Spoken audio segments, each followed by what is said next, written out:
हम जब भी घर पे टाइल लगवाते हैं, भले वो फ्लोरिंग में लगवा रहे हैं, भले वो छत पे लगा रहे हैं या स्विमिंग पूल में लगवा रहे हैं, सबसे ज्यादा दिक्कत हमें क्या आती है? जो टाइल के बीच का गैप होता है, जिसे हम स्पेसर बोलते हैं, उसमें अगर हम सही से मटेरियल यूज नहीं करेंगे तो थोड़े टाइम बाद उसमें क्रैक आ जाते हैं, डस्ट दिखने लग पड़ती है और बहुत बेकार लगता है, क्योंकि उसको सही करने का तरीका नहीं मिलता है।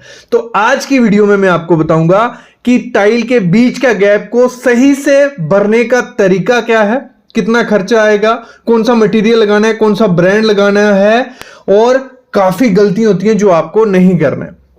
बेसिकली आज की वीडियो हमारी रहने वाली है किस पे? इपॉक्सी ग्राउट पे, कि इपॉक्सी ग्राउट क्या है, कैसे लगानी है और कहां से मिलेगी। यही बेस्ट चीज है, लेकिन हमारे पास अल्टरनेट क्या है, और भी ऑप्शन होते हैं। दो चीजें हैं जो लोग गलती से भर देते हैं, उसमें एक तो है व्हाइट सीमेंट।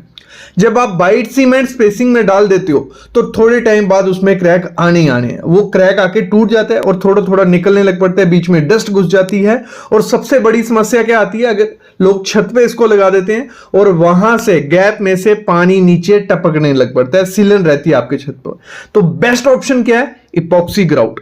तो इपॉक्सी ग्राउट के बारे में आगे बात करने वाले हैं। दूसरा ऑप्शन क्या है हमारे पास? सीमेंट बेस्ड ग्राउट आती है मार्केट में, मतलब देखने में वो इपॉक्सी की तरह लगेगी लेकिन सीमेंट बेस्ड होगी। कलर्स आपको काफी मिल जाएंगे, लेकिन उसमें भी सेम समस्या देखने को मिलेगी, क्रैक और लीकेज की समस्या। अभी सीधा आते हैं हमारे मुद्दे पे, इपॉक्सी ग्राउट पे, जो है बेस्ट ऑप्शन किसके लिए? अगर आपने स्विमिंग पूल में टाइल लगाई है, बीच में गैप भरना है, या छत पे टाइल लगाई है, बीच में गैप भरना है। अगर आप चाहते हो कि उसमें से पानी लीकेज ना हो तो इपॉक्सी ग्राउट बेस्ट है। अब मैं इतने टाइम से इपॉक्सी ग्राउट बोलते जा रहा हूं। इपॉक्सी ग्राउट है क्या? देखो, इपॉक्सी ग्राउट ये तीन चीजों से मिलकर बनती है। एक तो हमारा रहता है हार्डनर। ये मतलब जहां आप जब इपॉक्सी ग्राउट लोगे, एक बॉक्स में ये पूरी किट बनी हुई मिलेगी आपको, जिसमें एक हार्डनर होगा, ठीक है, कुछ ऐसा वो रहता है, एक रेजिन होगा, कुछ ऐसा वो रहता है, या साथ में होगा फिलर पाउडर, जिस पे लिखा रहता है part A, part B, part C. आपको कुछ नहीं करना होता है, ये इपॉक्सी ग्राउट लानी होती है, इन तीनों को मिक्स कर रहे हैं और जहां आपका स्पेसर है, जहां आपके टाइल के बीच का गैप है, वहां पे डाल इसको लगा देना। लेकिन अगर सही तरीके से नहीं लगाओगे तो फिर भी वो पैसा बर्बाद है, क्योंकि एक बार ये सेट हो गया तो ये सही नहीं होता है। तो मैं बताता हूं सही तरीका क्या है। जब भी मिस्त्री से लगवाओ तो ये चीजें ध्यान रखनी है। उससे पहले समझ लो इसके फायदे क्या क्या है। देखो, ये जो इपॉक्सी ग्राउट होती है ये वाटर प्रूफ है, मतलब पानी से ये खराब नहीं होगी। जब एक बार सेट हो जाती है, पानी इसका कुछ नहीं बिगाड़ दे सकता। 15 से 20 साल कुछ नहीं इसको होने वाला। दूसरा, इसमें दाग धब्बे नहीं आते। मतलब जब मोस्टली क्या होता है, जब हम टाइल लगाते हैं, बीच की जगह में कुछ दूसरा मटेरियल डालेंगे, उसमें दाग धब्बे रखेंगे, वो बहुत बेकार दिखते हैं। इसमें दाग धब्बे आपको देखने को नहीं मिलेंगे। अगली चीज होती है, छत पे जब हम इसको लगवाते हैं तो धूप से क्या होता है, व्हाइट सीमेंट हो, सीमेंट बेस्ड पुट्टी हो, वो फट जाती है धूप से, यूवी रेस पड़ती है। लेकिन ये यूवी रेजिस्टेंट है, इतनी ज्यादा यूवी का इस पे फर्क नहीं पड़ता। जब आप इसको स्विमिंग पूल में लगवा देते हो तो आपका पानी भी लीकेज नहीं होता है। तो ये बेस्ट चीज ये है, एसिड से खराब नहीं होता है। तो इपॉक्सी बेस्ट है। अगर टाइल के बीच के गैप आपको भरने हैं तो इपॉक्सी से बेस्ट चीज नहीं है।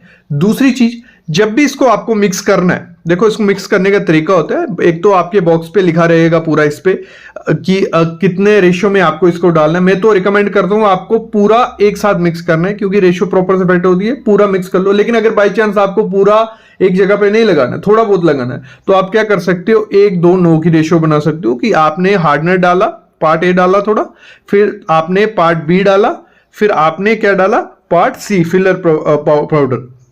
तीनों को प्रॉपर से मिक्स करना है। जब अच्छे से मिक्स कर लोगे आप, तो उसको आपको 40 से 45 मिनट के अंदर उसको लगाना पड़ेगा, नहीं तो उसके बाद सेट हो जाएगा, सही से फिक्स नहीं होता है। जब आपने इसको बना लिया, दूसरा काम आपने क्या करना है, जो आपकी टाइल होगी जहां ये गैप फिल करना है, वो प्रॉपर से साफ होनी चाहिए। उसको अच्छे से पूरा साफ कर लो। बीच के गैप जो है, उसमें से जो भी मिट्टी है, डस्ट है, उसको प्रॉपर से निकाल लो। फिर उसके बाद आपको इसको अप्लाई करना। जब आपको इसको अप्लाई करना है, प्रॉपर तरीके से करना है। 45 डिग्री पे वो एंगल रखना है और बीच में फिल करते जाना है। जैसे बीच में फिल करते जाओगे, साइड वाला इस तरीके से लगाना कि साइड पे टाइल पे जितना कम लग सके उतना कम लगाना, क्योंकि लगता है जब आप लगा रहे हो। जब आपने लगा दिया, लगाते लगाते कोई 2-3 मीटर निकल गए और पीछे वाली टाइल पे जो लगा होगा वो आपको विद इन 15 टू 20 मिनट बाद उसको एक स्पॉन्ज लो गीला करके, वो भी आपको किट में मिला होगा, वो गीला किया, उसको साफ करते आए, क्योंकि साफ नहीं किया अगर बाहर की टाइल पे लगा रह गया वो तो वो सेट हो जाएगा और फिर नहीं निकलेगा, बहुत मुश्किल होगा। जब निकलेगा आपकी टाइल पे स्क्रैच छोड़ के जाने वाला है, तो उसको प्रॉपर से साफ करते हैं। दूसरी चीज क्या करनी है, इसको 24 से 45 घंटे, मैं तो बोलता हूँ रिकमेंड करता हूँ 24 से 45 घंटे आपको छोड़ देना है कि इस पे कोई चले नहीं और पानी नहीं गिरे, क्योंकि सेट तो ये हो गया होता है मतलब 1 घंटे 2 घंटे बाद, लेकिन थोड़ा बहुत रह गया होगा, अगर डस्ट उसमें चिपक गई तो वो डस्ट हमेशा के लिए उसके साथ रहेगी। अगर उस पर कोई सामान गिर गया या पाँव लग गया तो वो डिजाइन हमेशा के लिए रह जाएगा। तो थोड़ी देर इसको छोड़ दो, अप्रॉक्स 24 से 45 घंटे छोड़ दो, उसके बाद ये आपकी रेडी है, ना इसमें से क्रैक आएगा ना इसमें से पानी जाएगा, कुछ नहीं होने वाला। और अगर मैं बात करूं इंडिया में कोई अच्छा ब्रांड है जिसका इजीली आपको मटेरियल मिल जाए, वैरायटी मिल जाए, तो माई क्लैरिटी ग्रिड बहुत अच्छी कंपनी है, रॉफ एक बहुत अच्छी कंपनी है। तो अगर इन दोनों का मटेरियल मिल जाता है तो बढ़िया है, क्योंकि क्वालिटी भी है, क्वांटिटी भी है और आपको इजीली अवेलेबल हो जाएगा। कोई प्रमोशनल वीडियो नहीं है, आप दूसरी कंपनी का भी ले सकते हो। और स्पेसर मस्त छोड़ना है आपको टाइल के बीच, क्योंकि होता क्या है थोड़े टाइम बाद हमारी टाइल में क्या होती है, कंट्रैक्शन और एक्सपेंशन होती है। तो टाइल के स्पेसर में अगर आपने अच्छी क्वालिटी की इपॉक्सी नहीं भरोगे तो वो भी क्रैक हो जाती है। तो स्पेसर मैं बोलता हूं आपकी वॉल की टाइल है या फ्लोरिंग की टाइल है, उसको स्पेसर आपको मस्ट यूज करना है। इससे फायदे क्या है, फायदे सुन लेना पहले। आजकल जो टाइल आ रही है 2x2 की बात करें या 2x4 की बात करें, उसमें बेंड है ही है, थोड़ा बहुत बेंड रहता है। और अगर आप बड़े एरिया में वो टाइल लगाओगे और सामने वो एंडुलेशन दिखती है, ऊपर नीचे आपकी टाइल दिखेगी।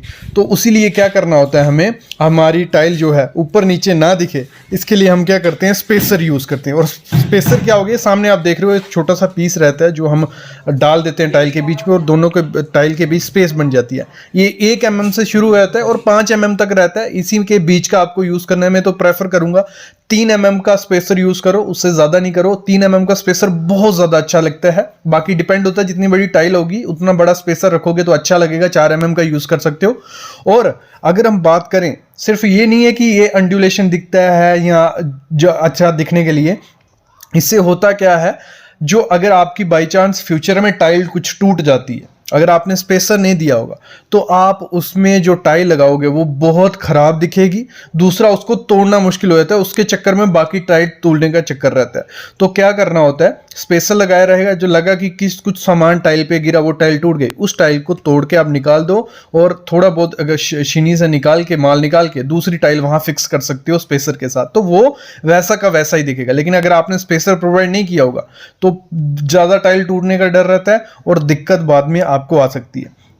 और एक चीज बहुत इंपॉर्टेंट होती है जो ध्यान नहीं देते हैं, जब हम स्पेसर यूज नहीं करते हैं टाइल में तो टाइल में क्रैक्स आ सकते हैं। एक्सपेंशन और कंट्रक्शन के बारे में सुना होगा कि गर्मी आएंगी तो चीज हमारी थोड़ी एक्सपेंड होगी और सर्दियों में सिकुड़ेगी, तो वो टाइल में भी देखा जाता है। तो उसके कारण क्या होता है, छोटे छोटे क्रैक्स हो जाते हैं पूरी दीवार पे। आप सामने ये टाइल देख रहे हो, इस टाइल में थोड़े थोड़े छोटे, आपको शायद वीडियो में दिख रहा है नहीं दिख रहा है, इसमें माइनर से क्रैक्स हो गए। ये किस वजह से हुआ है, क्योंकि यहाँ पे वो नहीं था, हमने स्पेसर प्रोवाइड नहीं किया था। तो ये दिक्कत आपको भी रह सकती है, तो आपको मस्ट स्पेसर प्रोवाइड करना ही करना है।